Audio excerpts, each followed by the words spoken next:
Depression म्हटलं तर आजकालच्या जनरेशनचा सगळ्यांचाच प्रॉब्लेम झाला. सगळेजणच डिप्रेशनमध्ये असतात. बरोबर. पण त्यात आमच्या कम्युनिटीमध्ये जास्त डिप्रेस्ड लोक किंवा डिप्रेशनमध्ये बघितलं जातं का, कारण एकतर फॅमिली एक्सेप्टन्स नाही आहे. बरोबर. जेव्हा घरी सांगतो आपण तेव्हा घरचे एक्सेप्ट नाही करत आहे ना, त्यांना समाजाचं एक्सेप्टन्स आहे.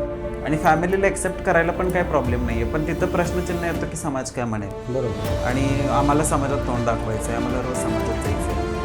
4 लोक आम्हाला काय बोलतील, तुमचा मुलगा इजरा झाला, तुमचा मुलगा असं झाला. ते त्या गोष्टीचा विचार करून फॅमिली एक्सेप्ट नाही करत आणि समाजात मग एक्सेप्टन्स नाही भेटत ना, त्यांना शिकलेले असून सुद्धा जॉब भेटत नाही आहे, काहीच नाही.